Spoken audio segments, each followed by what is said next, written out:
नहमदुहु व नुसल्ली अला रसूलिल करीम अम्मा बाद। एक दोस्त ये पूछ रहे हैं कि क्या अल्लाह को दुनिया के अंदर इन दुनिया की आंखों से देखा जा सकता है? तो देखें, इन दुनिया की आंखों से अल्लाह को देखना जो है वो नामुमकिन है। नबी करीम सल्लल्लाहु अलैहि वसल्लम ने जी जो अल्लाह का दीदार किया वो मेराज की रात इस दुनिया के अंदर नहीं किया, बल्कि वो दुनिया से बाहर आसमानों पर जाकर दीदार किया। और बुजुर्गों के मुतालिक जो आता है कि इतनी इतनी मर्तबा उनको अल्लाह का दीदार हुआ ख्वाब में, तो वो ख्वाब में दीदार हुआ, इन आंखों के साथ दीदार नहीं हुआ। तो नामुमकिन है इन दुनिया की आंखों के साथ अल्लाह का दीदार करना। हाँ, जन्नत के अंदर अल्लाह का दीदार होगा, लेकिन वो आंखें ये दुनिया की नहीं, वो जन्नत की आंखें होंगी।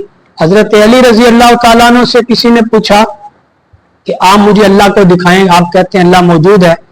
तो हजरत ने फरमाया कि तुम सूरज की तरफ देखो, वो नहीं देख सका, उसकी आंखें चुंधिया गई। आपने फरमाया सूरज अल्लाह की एक मखलूक है, तुम्हारी आंखों के अंदर तो इतनी भी हिम्मत नहीं कि तुम मखलूक को देख सको, तो जो इस सूरज को बनाने वाला है उसको कैसे देख सकते हो?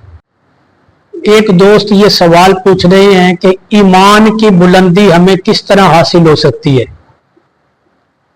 नबी करीम सल्लल्लाहु अलैहि वसल्लम ने फरमाया कि 4 चीजों से ईमान की बुलंदी हासिल होती है। पहली चीज है कि अल्लाह के हुक्म पर सब्र करना, कि जो अल्लाह का हुक्म था, कोई नुकसान हो गया, यकीनन अल्लाह का हुक्म था नुकसान का, वो हो गया, तो इसलिए अल्लाह के हुक्म पर सब्र करने से ईमान को बुलंदी मिलती है।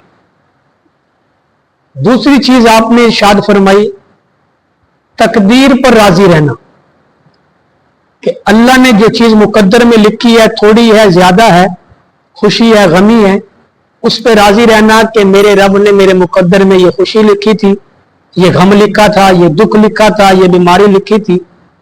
तो तकदीर पर राजी रहने से ईमान को बुलंदी मिलती है।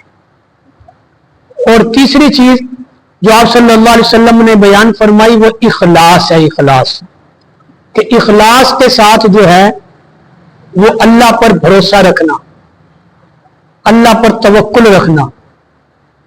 और चौथी चीज जो आप सल्लल्लाहु अलैहि वसल्लम ने बयान फरमाई वो ये है कि अपने परवरदिगार का फर्मा बरदार रहना,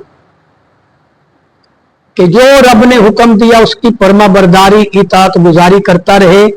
ये 4 चीजें जिसको नसीब हो गई उसको ईमान की बुलंदी नसीब हो गई। नंबर 1 कि अल्लाह के हुक्मों पे सब्र करे, तकदीर पे राजी रहे, और इसी तरह अल्लाह तबारक व तआला ने जो उसको हुक्म दिया है उसकी फर्मा बरदारी करे, और अल्लाह तबारक व तआला पर इखलास के साथ जो है वो भरोसा रखे। ईमान को बुलंदी नसीब हो।